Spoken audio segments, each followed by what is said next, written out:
Hello everyone, कैसे हैं आप लोग। जैसा कि हम लोग जानते हैं कि मैंने भारत के परिचय पर पार्ट 1 अपलोड कर दिया था और पार्ट 2 वाला वीडियो भी मैंने अपलोड कर दिया है। तो अब हमें भारत के परिचय का जो पार्ट 3 है उसमें हम लोग देखेंगे कि भारत के जो राज्य हैं और भारत के जो केंद्र शासित प्रदेश हैं वो कहाँ कहाँ स्थित हैं और उनके बारे में भी जानकारी प्राप्त करेंगे। और आज की वीडियो में हम ये भी जानेंगे कि जो भारतीय मानक समय रेखा है वो कितना डिग्री रेखा है, कितना डिग्री से गुजरता है और भारत के किन किन राज्यों से गुजरता है। और हम ये भी जानेंगे कि ये जो कर्क रेखा था और ये जो मानक समय रेखा होगा, ये दोनों कहाँ पर एक दूसरे को विभाजित यानी काटती है। तो चलिए बिना देरी किए हम लोग एक रफली भारत का मैप बना लेते हैं, जैसा कि मैं हर वीडियो में बनाती हूँ, क्योंकि मैं चाहती तो यहाँ भारत का कोई मैप लेकर भी आप लोग को समझा सकती थी, लेकिन मैं इसलिए मैप को ड्रॉ करती हूँ क्योंकि आप लोग उसे देखें और खुद से उसको करने का प्रयास करें। क्योंकि एक बार जो चीज़ें हम कर लेते हैं, मतलब लिख लेते हैं या फिर उसको बना लेते हैं, तो वो हमें बहुत अच्छे से समझ में आती है। तो चलिए बिना देरी करते हुए मैं इस मैप को ड्रॉ कर लेती हूँ। तो आइए, तो जब भी मैं मैप बनाने का शुरू करती हूँ तो सबसे पहले मैं राजस्थान से ही शुरू करती हूँ। आप लोग को जहाँ से आसानी लगे आप लोग वहाँ से ड्रॉ कर सकते हैं। तो ये सबसे पहले मैं यहाँ आज मैं थोड़ा बड़ा मैप बना रही हूँ क्योंकि जो राज्यों का नाम दर्शाना है तो इसलिए थोड़ा स्पेस रहेगा। तो मैं यहाँ सबसे पहले राजस्थान वाला हिस्सा बना लेती हूँ। उसके बाद उसके नीचे ये आ जाएगा ये गुजरात वाला हिस्सा, और इस गुजरात वाले हिस्से से हम लोग नीचे होते हुए ऐसे आएंगे और यहाँ तमिलनाडु वाले हिस्से में हम लोग यहाँ पे मुड़ जाते हैं। तो यहाँ इतना बनाने के बाद हम जस्ट ऊपर से ये यहाँ से बढ़ते हुए, देखिए ऐसा नहीं है कि मैप एक ही बार में बन जाता है, कभी कभी मिस्टेक भी हो जाता है, तो उतना मैनेज करके थोड़ा बहुत चलना पड़ता है। लेकिन कोई बात नहीं, कोई ज़रूरी नहीं है कि जो ये भारत का मैप है हर बार परफेक्ट बने, थोड़ा बहुत मिस्टेक हो ही जाता है। तो चलिए इसके बाद हम लोग ये हिस्सा बनाते हुए यहाँ हम लोग ये सिक्किम का थोड़ा बहुत हिस्सा बना लेंगे और उसके बाद ये अरुणाचल प्रदेश वाला हिस्सा। और कभी कभी मैं भी बनाती हूँ तो मैप में थोड़ा बहुत गड़बड़ हो जाता है, इसमें कोई टेंशन वाली बात नहीं है, क्योंकि गलतियाँ इंसान से नहीं होगी तो फिर किससे होगी। ठीक है, उसके बाद जस्ट हम लोग यहाँ सिक्किम से होते हुए और इसको करते हुए ऐसे, और ये नीचे से आकर इसको मिला लेंगे। तो ये मैप समझने लायक तो कम से कम बन ही गया है। तो चलिए इसके राज्यों को हम जान लेते हैं। जब हम राज्य जान लेंगे तो इसके साथ केंद्र शासित प्रदेश भी जान लेंगे और भारतीय मानक समय रेखा के बारे में भी जान लेंगे। तो भारत में जो अभी राज्यों की संख्या है वो है 28। तो हम यहाँ राज्यों की संख्या लिख लेते हैं 28। और जो केंद्र शासित प्रदेश हैं, केंद्र शासित प्रदेश, केंद्र शासित प्रदेश, उनकी संख्या है 8। तो सबसे पहले हम भारत के राज्यों को देखेंगे, उसके बाद से केंद्र शासित प्रदेश को भी जानेंगे। तो राज्यों को यहाँ पर हम ड्रॉ करना शुरू करते हैं। तो अभी मैं वही हिस्सा बनाऊंगी जो कि राज्य वाला हो। तो ठीक है, यहाँ से हम शुरू करते हैं। सबसे पहले जो ये वाला हिस्सा है हम लोग का, इतना, ये जो इतना हिस्सा हम लोग का चला जाता है, ये है लद्दाख। हालांकि लद्दाख केंद्र शासित प्रदेश है, तो मैं यहाँ लद्दाख लिखते जाती हूँ, लद्दाख। और ये जो आप ऊपर वाला हिस्सा देख रहे हैं, ये पहले जम्मू कश्मीर वाला हिस्सा हुआ करता था।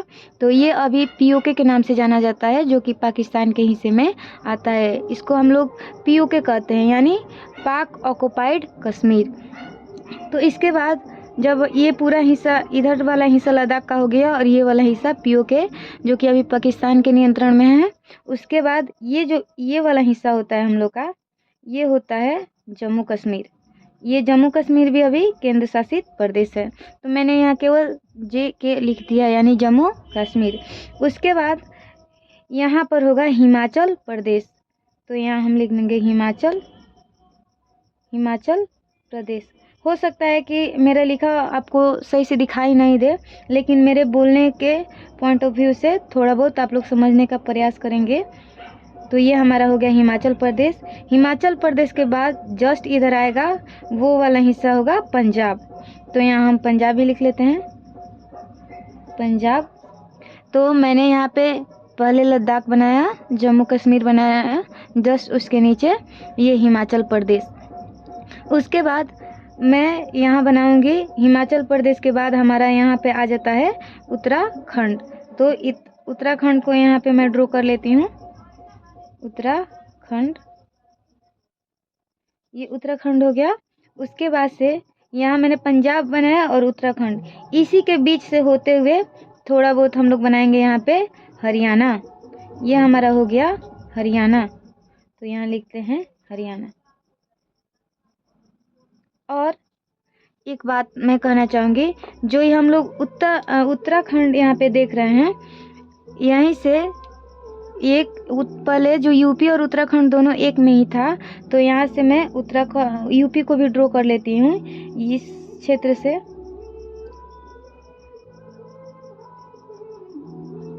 हालांकि जो ये आप लोग हिस्सा देख रहे हैं ना, ये उत्तर प्रदेश का, ये जाके थोड़ा बहुत हिमाचल प्रदेश से भी ये कनेक्ट होता है, लेकिन ये मेरे मैप बनाने के दौरान थोड़ा सा ये आगे चले आया। लेकिन कोई बात नहीं, हमें राज्यों को ही देखना है कि किसके बाद कौन आ रहा है। तो ये उत्तर प्रदेश का हिस्सा थोड़ा सा टच करता है हिमाचल प्रदेश से, क्योंकि ये जो दोनों हिस्सा है ना, उत्तराखंड और ये उत्तर प्रदेश, एक समय पर एक ही साथ थे। तो ये हमारा हो गया उत्तर प्रदेश। और यही हरियाणा और यूपी के सीमा पर माना जाता है दिल्ली। तो दिल्ली को मैं रेड कलर से लिख देती हूँ, क्योंकि हमें ये दिखेगा। यहाँ पे मैं लिख देती हूँ दिल्ली, यानी यूपी और हरियाणा के सीमा पर ये हमारा है, जो भारत की राजधानी भी है नई दिल्ली, ये यहीं पर होगा। उसके बाद मैं इधर के राज्यों को बनाती हूँ। तो यहाँ हम लोग बनाएंगे, तो ये वाला हिस्सा जो हमारा हो जाएगा वो हमारा हो जाता है राजस्थान, जो कि इसका टच उत्तर प्रदेश से भी है। तो यहाँ हम लिख देते हैं राजस्थान, जो कि ये क्षेत्रफल की दृष्टि से सबसे बड़ा राज्य राजस्थान ही है। पूछेगा कि भारत में क्षेत्रफल की दृष्टि से सबसे बड़ा राज्य कौन सा है, तो ये हमारा राजस्थान। राजस्थान के बाद जस्ट हमारा जो राज्य शुरू होता है ये है हमारा गुजरात। तो यहाँ हम लिख देते हैं गुजरात। आई होप इससे पहले भी बहुत सारे लोग मतलब राज्यों की अवस्थिति जानते होंगे, लेकिन अगर आप लोग इस प्रकार एक बार मैप पर देख लेंगे तो ज़्यादा अच्छे से याद रहेगा। इसके बाद मैंने गुजरात बना लिया। इसके बाद मैं यहाँ बना लेती हूँ मध्य प्रदेश। हालांकि मध्य प्रदेश भी बहुत बड़ा है, ये उत्तर प्रदेश से सीमा बनाता है। तो ये मध्य प्रदेश। और ये यूपी के बाद जस्ट हमारा यहाँ पे बिहार आता है। यूपी के जस्ट पास में ही यहाँ पे हम लिख देते हैं बिहार। हालांकि यहाँ जगह कम है, लेकिन आप इतना मान के चलिए कि यूपी के बाद जस्ट बिहार आएगा और नीचे आएगा वो उत्तर प्रदेश। तो उत्तर प्रदेश के बाद हम यहाँ बिहार से अलग हुआ था झारखंड। तो यहाँ हम झारखंड को ड्रॉ कर लेते हैं, झारखंड। मैं यहाँ केवल JH लिख रही हूँ, झारखंड, ठीक है। उसके बाद यहाँ जो झारखंड के बाद जो राज्य आता है, इधर से ये पश्चिम बंगाल होते हुए ये थोड़ा सा हिस्सा बचा है यहाँ पर। तो ये वाला हिस्सा यहाँ पे हम लिख लेते हैं, इसको यहाँ बाहर में लिख देती हूँ, P और B लिख देती हूँ, यानी पश्चिम बंगाल, ठीक है। उसके बाद मैं यहाँ अब इधर का थोड़ा राज्य बना लेती हूँ। ये गुजरात के बाद जस्ट नीचे, गुजरात और मध्य प्रदेश के नीचे ही है महाराष्ट्र। तो महाराष्ट्र को हम यहाँ ड्रॉ कर लेंगे। इसके बाद यहाँ पे लिख लेते हैं हम लोग महाराष्ट्र। हालांकि जो लोग इसे पहली बार देख रहे हैं उन्हें थोड़ा बहुत मतलब दिक्कत होगा कि कौन सा राज्य कहाँ गया, लेकिन आप लोग 1-2 बार इसका प्रैक्टिस कर लीजिएगा तो कोई दिक्कत नहीं होगा। उसके बाद ये मध्य प्रदेश महाराष्ट्र से सीमा बनाते हुए, झारखंड से सीमा बनाते हुए एक जो क्षेत्र शुरू होता है उसका नाम है ऐसे, ये छत्तीसगढ़। ये हमारा हो गया छत्तीसगढ़। उसके बाद ये जो साइड वाला हिस्सा आप लोग देख रहे हैं, ये झारखंड से भी सीमा बनाएगा और यहाँ पर, तो ये हमारा हो जाएगा उड़ीसा। ये भी तटीय क्षेत्र है। और महाराष्ट्र के बाद जस्ट हम लोग बनाएंगे यहाँ छोटा सा एक राज्य है, यानी भारत का सबसे छोटा राज्य क्षेत्रफल के हिसाब से यही है, जिसका नाम है गोवा। उसके बाद यहाँ महाराष्ट्र के बाद और गोवा के पास ही जो सीमा बनाता है उसका नाम है कर्नाटक। तो हम यहाँ कर्नाटक को भी ड्रॉ कर लेते हैं। यहाँ पे ये हमारा कर्नाटक हो गया, और जस्ट इसके नीचे ये वाला हिस्सा हो जाता है हमारा केरला यानी केरल। तो यहाँ मैं कर्नाटक लिख देती हूँ। देखिए आप लोग वीडियो देखते दौरान थोड़ा सा भी डिस्टर्ब मत होइएगा कि ये इतना लंबा वीडियो है। एक बार अगर आप लोग इसे मन में ध्यान से बिठा लेंगे तो ये कई बार की समस्या दूर हो जाती है, क्योंकि जब आप राज्यों को ध्यान में रखते हैं तो आपके दिमाग में ये भी रहता है कि कौन राज्य किससे सीमा बना रहा है या फिर किन राज्यों से सीमा बना रहा है। तो ये हमारा हो गया केरल, और केरल के जस्ट बाद यहाँ शुरू होता है हमारा तमिलनाडु। तो मैं इसी में लिख देती हूँ तमिलनाडु। ये हमारा हो गया तमिलनाडु, यानी भारत के पश्चिम में है केरल, पूरब में है तमिलनाडु, और तमिलनाडु के बाद शुरू होगा यहाँ आंध्र प्रदेश। ये हमारा शुरू हो गया यहाँ से, ये आंध्र प्रदेश। और हम लोग को पता है कि आंध्र प्रदेश से कौन सा राज्य अलग हुआ था, तेलंगाना, जो कि 2014 में। ठीक है, तो यहाँ हम तेलंगाना लिख लेंगे। तो आइए देखते हैं कि हमने कितने राज्यों को अभी लिखा है। और यहाँ पे मैं एक और राज्य बना देती हूँ। ये जो नाक के जैसे यहाँ पे निकला है ना, इसका नाम है सिक्किम।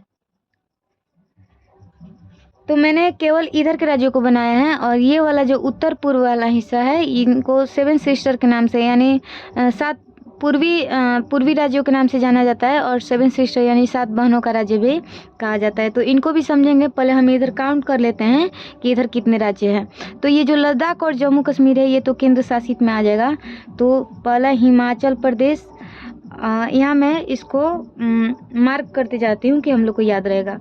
तो सबसे पहले हिमाचल प्रदेश 1, पंजाब 2, राजस्थान 3, गुजरात 4, उसके बाद से उत्तराखंड 5, उत्तर प्रदेश 6, मध्य प्रदेश 7, महाराष्ट्र 8, उसके बाद गोवा 9, कर्नाटका 10, केरल 11, तमिलनाडु 12, आंध्र प्रदेश 13, तेलंगाना 14, उड़ीसा 15, छत्तीसगढ़ को मैं यहीं लिख देती हूँ, छत्तीसगढ़ 16, पश्चिम बंगाल 17, बिहार 18, झारखंड 19, और इसमें कोई एक और राज्य छूट रहा है। यहाँ हम देखते हैं, एक जो है वो है हरियाणा 20, यानी हरियाणा 20 और सिक्किम 21, यानी 28 राज्यों में हमने 21 राज्यों को देख लिया है जो भारत के आंतरिक भागों में स्थित है। आंतरिक भागों में कहने का मतलब ये सेवन सिस्टर से इधर है, और ये जो 7 सिस्टर है इनको भी देख लेते हैं।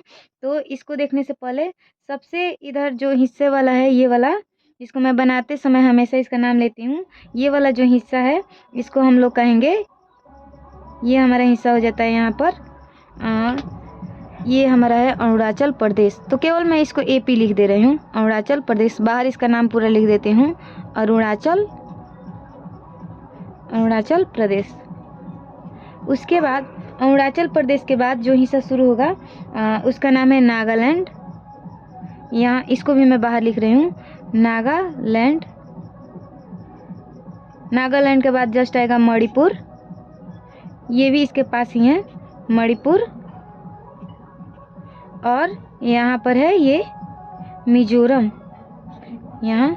तो आप लोग लाइन से ये पूर्वी राज्यों का नाम याद रखिएगा कि ये अरुणाचल प्रदेश, नागालैंड, मणिपुर और मिजोरम।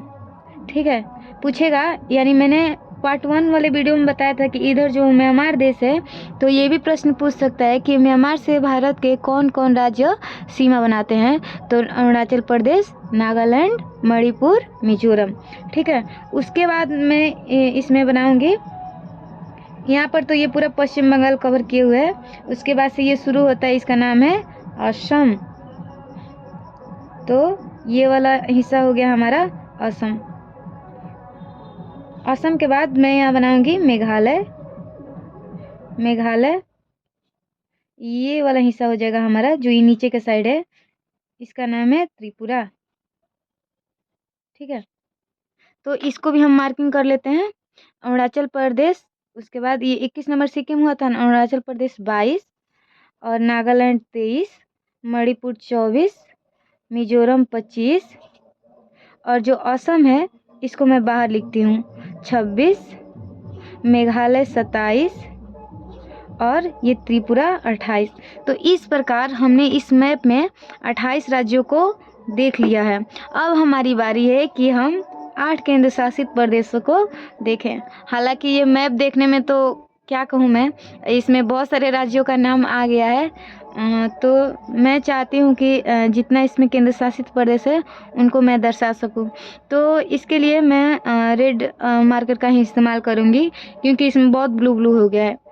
तो चलिए हम देखते हैं 8 केंद्र शासित प्रदेशों के नाम।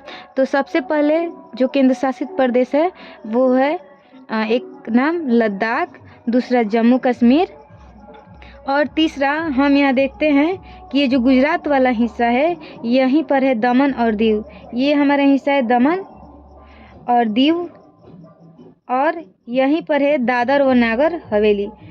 तो यानी ये दोनों पहले अलग अलग थे, लेकिन बाद में इनको एक कर दिया गया। ठीक है, ये अलग अलग केंद्र शासित प्रदेश थे और बाद में इनको एक कर दिया गया। तो इनका नाम है दमन व दीव,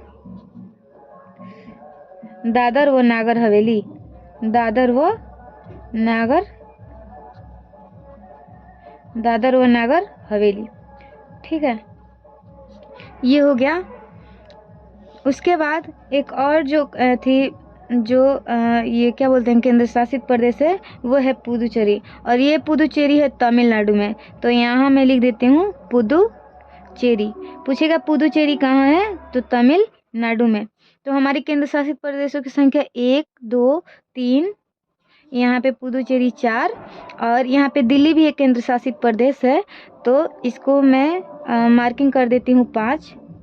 यानी और 3 केंद्र शासित प्रदेश हमारे सामने बाकी हैं।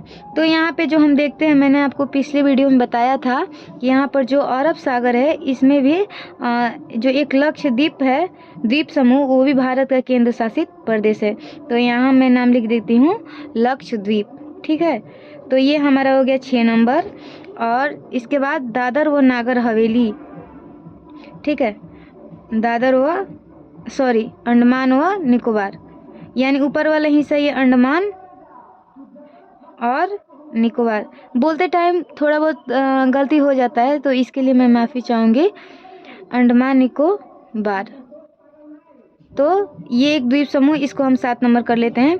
एक हमारा और केंद्र शासित प्रदेश छूटता है, जो पंजाब और हरियाणा पंजाब और हरियाणा दोनों की राजधानी है, उसका नाम है चंडीगढ़। तो मैं इसको बाहर यहीं पे लिख देती हूँ चंडीगढ़। ये हमारा 8वें नंबर का है। ठीक है, इस तरह मैंने 28 राज्य और 8 केंद्र शासित प्रदेश को बनाया और आप लोग खुद देख सकते हैं कि इस मैप का क्या हाल हुआ है। बट कोई बात नहीं, एक बार रिवीजन कर लेते हैं हम लोग, तो ज़रूर हम लोग को याद आ जाएगा। तो सबसे पहले हम राज्यों को यहाँ काउंट करते हैं। सबसे पहले मैंने यहाँ पे एक राज्य बनाया है हिमाचल प्रदेश, क्योंकि ये दो जो हैं क्षेत्र ये केंद्र शासित है, तो अभी हम लोग राज्यों को ही देख रहे हैं। तो मैंने फर्स्ट बनाया हिमाचल प्रदेश, उसके बाद इसके पास बनाया पंजाब और पंजाब के बाद ये हरियाणा और हरियाणा के पास ही है उत्तराखंड, यानी ये चारों राज्य पास में हैं। उसके बाद हरियाणा और पंजाब से सीमा बनाते हुए है राजस्थान, राजस्थान के नीचे है गुजरात और गुजरात के पास ही में ही है मध्य प्रदेश। उसके बाद गुजरात और मध्य प्रदेश के पास में है महाराष्ट्र और महाराष्ट्र के पास एक छोटा सा राज्य है, उसका नाम है गोवा और गोवा के नीचे आइएगा तो जस्ट है कर्नाटक। उसके बाद कर्नाटक के बाद ये है एक राज्य केरल, जो कि मसालों के लिए बहुत फेमस है। और उसके बाद तमिलनाडु के ऊपर आ जाता है आंध्र प्रदेश और आंध्र प्रदेश से अलग हुआ था तेलंगाना। उसके बाद ये वाला क्षेत्र है, ये है उड़ीसा और उड़ीसा के जस्ट पास में ही है छत्तीसगढ़। एक टाइम पर ये जो मध्य प्रदेश और छत्तीसगढ़ दोनों साथ ही थे, लेकिन 2000 ईस्वी में ये भी अलग हो गए। और जैसे बिहार से झारखंड अलग हो गया था, वैसे ही मध्य प्रदेश से छत्तीसगढ़ भी अलग हो गया था। उसके बाद यहाँ झारखंड, उसके बाद बिहार, और बिहार के बाद सिक्किम। तो ये 21 राज्य थे जो हम इधर देखे थे, और 7 सिस्टर इधर। 7 सिस्टर में आप लोग 4 को नाम तो इधर ही याद हो जाएगा, अरुणाचल प्रदेश, नागालैंड, मणिपुर और मिजोरम। उसके बाद 3 नाम अंदर है, जैसे असम, मेघालय, त्रिपुरा। यानी 4, 3, 7 नाम इधर और 21 नाम इधर याद रखिएगा, तो आप भारत के पूरे राज्यों को देख सकेंगे। उसके बाद हम देखेंगे कि 8 केंद्र शासित प्रदेश मैंने बताया था, जिसमें लद्दाख, जम्मू कश्मीर, चंडीगढ़, दमन व दीव, दादर व नागर हवेली और लक्षद्वीप, पुदुचेरी, अंडमान निकोबार। ये 8 केंद्र शासित प्रदेश और 28 राज्यों के नाम। अब मैंने जो कहा था कि हम लोग भारतीय मानक समय रेखा देखेंगे, तो ये मैप उस कंडीशन में नहीं है कि मैं इसमें बता सकूं, तो उसके लिए मैं अलग मैप का इस्तेमाल करती हूँ। हम देखने का प्रयास करते हैं तो भारतीय मानक समय रेखा जो कि कितने राज्यों से गुजरता है, और हम क्यों इसको भारतीय मानक समय रेखा कहते हैं। तो ये जो भारतीय मानक समय रेखा है, भारतीय मानक समय रेखा, इसको हम लोग कहते हैं Indian standard time. Indian standard time यानी IST के नाम से भी हम लोग जानते हैं। तो इसको ये जो भारतीय मानक समय रेखा है, ये जो लाइन है वो 82.5 डिग्री देशांतर रेखा को कहा गया है, जो कि ये जैसे मैंने बोला था, आप लोग को बताया था कि जैसे ये 0 डिग्री, यहाँ पे हम पहले ग्लोब बना लेते हैं। उसके बाद यहाँ पे हम लोग देखेंगे ये कि जैसे ये 0 डिग्री, मैंने आप लोग को देशांतर रेखा बताया था ना, कि जो ऊपर से नीचे जो रेखा आएगी वो देशांतर रेखा। और मैंने ये पार्ट 2 में ये भी बताया था वीडियो में कि ये जो ईस्ट में होगा 180 रेखाएं होंगी और वेस्ट में भी 180 रेखाएं होंगी।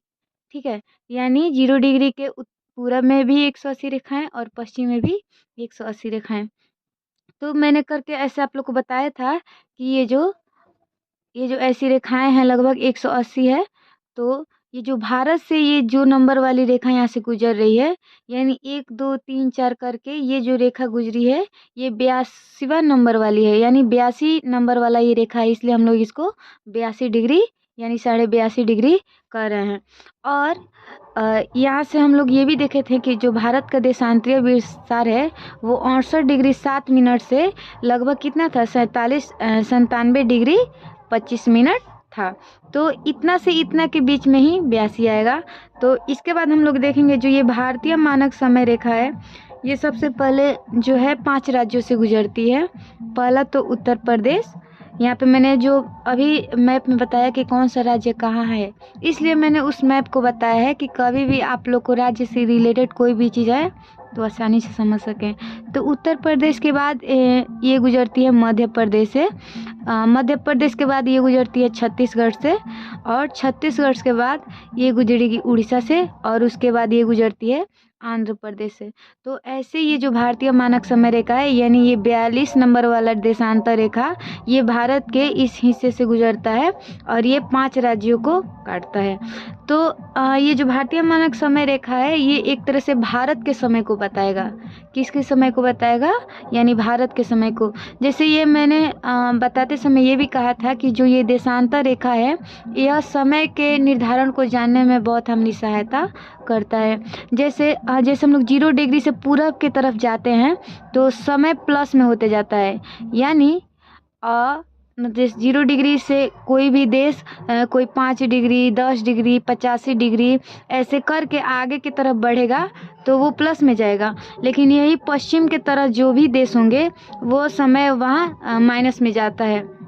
फॉर एग्जांपल हम यहाँ पर देखते हैं, जैसे हम लोग देखते हैं कि जो ये हमारी पृथ्वी है, ये हमारी पृथ्वी है जो घूर्णन करती है, यानी 24 घंटे में हमारी जो पृथ्वी है पूरा एक बार ये 360 डिग्री घूम जाती है।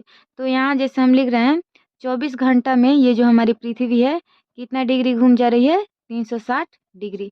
ठीक है, तो यहाँ यानी ये 360 डिग्री घूमने में कितना देर ले रही है, 24 घंटा। ठीक है। हमारी पृथ्वी घूमने में टोटल 24 घंटा ले लेती है 360 डिग्री घूमने में। तो ये जो पृथ्वी को 1 डिग्री खसकने में, यानी 1 डिग्री या पृथ्वी को खसकने में 4 मिनट लग जाता है। ठीक है, यानी पृथ्वी अपने अक्ष पर 1 डिग्री खसकती है तो उसको 4 मिनट लग जाता है।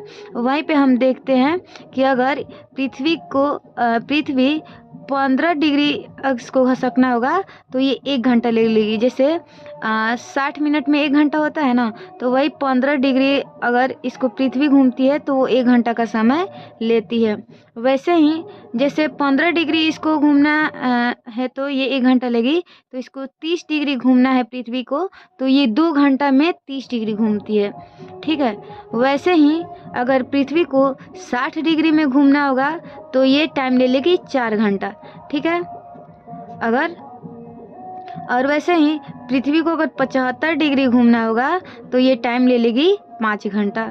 ठीक है, तो ये जैसे ये हो गया। तो वैसे ही अगर पृथ्वी को 82.5 डिग्री लगभग घूमना होगा तो ये समय ले लेती है 5.5 घंटा। ठीक है, तो ये समय ऐसे ही निर्धारित किया गया है क्योंकि ये जो 0 डिग्री देशांतर रेखा है इसको GMT यानी ग्रीनविच मीन टाइम भी बोला जाता है और इसी से समय को देखा जाता है। क्योंकि ये जो पृथ्वी पर जो ये मानक रेखा है 0 डिग्री देशांतर रेखा, ये यूरोप में इसको मानकर यूरोप के ग्रीनविच शहर से इसको बीचों बीच मान लिया गया और यहीं से समय का निर्धारण को माना जाता है। तो जैसे हमने देखा कि ये जो 30 डिग्री है, 30 डिग्री घूमने के लिए पृथ्वी 2 घंटा लेती है और यहाँ जो 68 डिग्री है और यहाँ 97 डिग्री, 68 से लेकर 97 के बीच में लगभग 30 डिग्री का अंतर होता है। यानी कहने का मतलब कि 68 और 97 के बीच में जो अंक है वो 30 डिग्री का अंतर है। तो 30 डिग्री का जब अंतर है तो इसको हम 2 घंटा बोल सकते हैं ना। 68 और 97 के बीच में जो मतलब देशांतर रेखाएं हैं वो 30 डिग्री के बराबर है, तो समय भी क्या हो जाएगा 2 घंटा। तो यानी अब मान लीजिए यहाँ गुजरात है और वहाँ जो है अरुणाचल प्रदेश है, तो यहाँ समय का अंतर आएगा ही, क्योंकि मान लीजिए कि अरुणाचल प्रदेश में यहाँ 4 बजेगा ना यहाँ, तो उस समय गुजरात में क्या होगा, यहाँ अरुणाचल प्रदेश का टाइम आगे चलेगा लेकिन गुजरात का टाइम पीछे। हम लोग सुनते हैं कि सबसे पहले सूर्योदय कहाँ होता है, अरुणाचल प्रदेश में, लेकिन सबसे बाद में किसे पता चलेगा, गुजरात को, क्योंकि यहाँ का जो ये समय है ये प्लस में है और यहाँ का जो समय है माइनस। मान लीजिए यहाँ 4 बजे सुबह हो गया ना, तो यहाँ से 2 घंटा बाद गुजरात में सुबह होगा, तो ये टाइम का 2 घंटा का अंतर हो जाता है। इसीलिए भारत में देखा गया है कि हम ऐसे समय रेखा का निर्धारण करेंगे कि जो कि दोनों ओर को बैलेंस को बनाकर चले।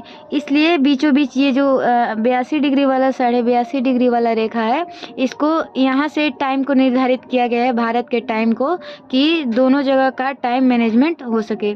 जैसे भारत ने अपनी मानक समय रेखा 82.5 डिग्री को मान लिया है, वैसे ही और सारे देश, सभी देशों का अपना एक टाइम जोन होता है, तो इसी को हम लोग भारतीय मानक समय रेखा कहते हैं।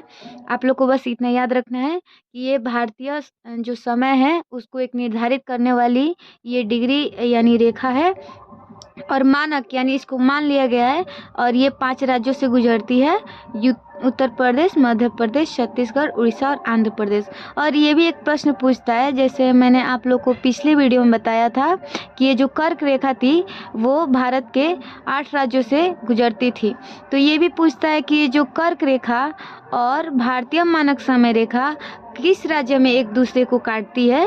यानी इधर से कर्क रेखा जा रही है, ऊपर से भारतीय मानक समय रेखा, तो आप लोग बोलिएगा ये छत्तीसगढ़ में एक दूसरे को काटती है। तो इस प्रकार हम लोगों ने भारतीय मानक समय रेखा समझ गए। हो सकता है कि आप लोग को टाइम जोन समझने में थोड़ा सा दिक्कत होता हो, तो वीडियो को एक दो बार ज़रूर देखिएगा, क्योंकि मैंने जैसे बताया है कि पृथ्वी 360 डिग्री घूमने में, मतलब पूरे अपने अक्ष पर पूरे 300 मतलब एक चक्कर पूरा करती है तो 360 डिग्री घूमती है। जैसे मैंने यहाँ पर सर्कल बनाया है तो ये सीन 360 डिग्री का सर्कल हो जाता है। वैसे ही पृथ्वी जब एक बार वो घूर्णन करती है अपने जगह पर तो पूरा 360 डिग्री घूम जाती है। तो कितना घंटा में घूम लेती है वो, 24 घंटा में पूरा एक बार घूर्णन कर लेती है। फिर जैसे अब हम उसको छोटे छोटे भागों में बांटेंगे। जैसे पृथ्वी अगर 1 डिग्री अपने अक्ष पर लगती है तो उसको खसकने में 4 मिनट लगता है। वैसे ही पृथ्वी को अगर 15 डिग्री घूमना है तो वो टाइम लेगी 1 घंटा का। तो 15 डिग्री, वैसे ही पृथ्वी को अगर 30 डिग्री खसकना होगा तो वो टाइम लेगी 2 घंटा। अगर पृथ्वी को 60 डिग्री खसकना होगा तो वो टाइम लेगी 4 घंटा। अगर पृथ्वी को 75 डिग्री खसकना है तो वो टाइम लेगी 5 घंटा। अगर पृथ्वी, और यहीं पर हम लिखे हैं जो 82.5 डिग्री देशांतर रेखा है, 82.5 डिग्री पर वो जो रोटेट होगा उसमें वो टाइम प्लस हो जाएगा 5.5 घंटा का। तो इसीलिए हम इसको घंटा में देखें तो 5.5 घंटा, और ऐसे आप लोग डिग्री में देखिएगा तो 82 डिग्री का ये जो 0 डिग्री देशांतर रेखा से ये समय प्लस में चला गया है।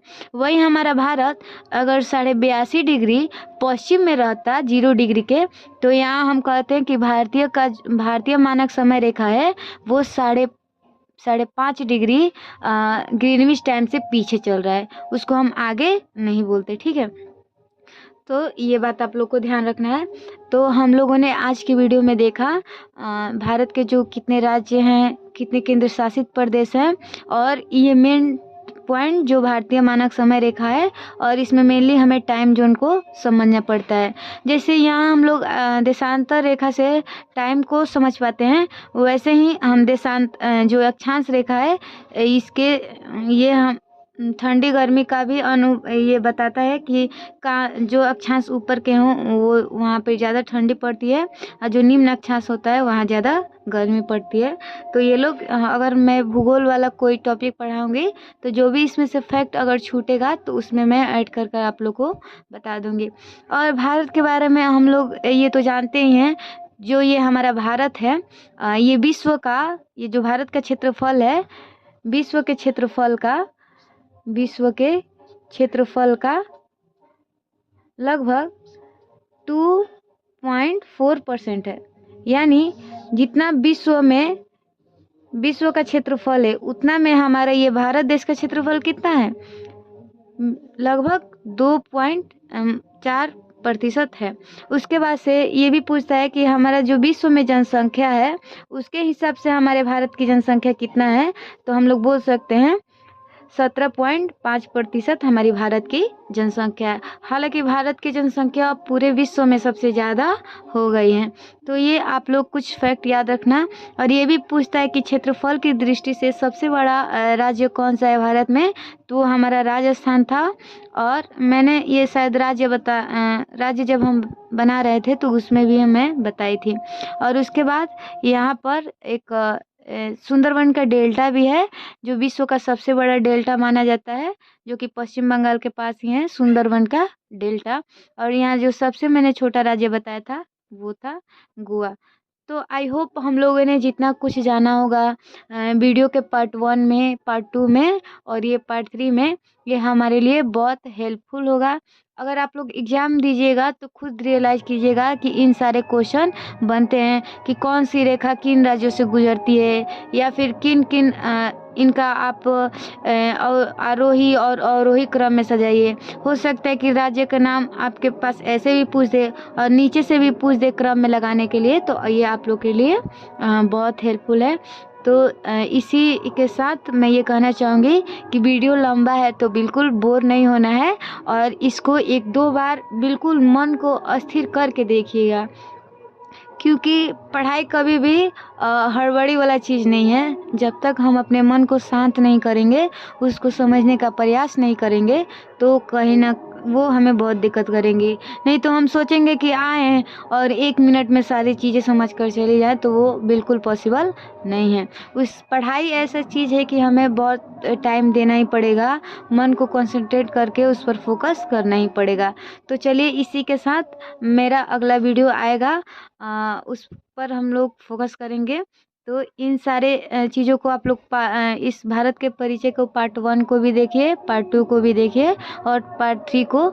फिर आप मुझे बताइए कि अगर आप लोग को इसमें कुछ और दिक्कत आ रही है तो मैं इसको बताने का प्रयास करूँगी। तो चलिए, तब तक के लिए धन्यवाद।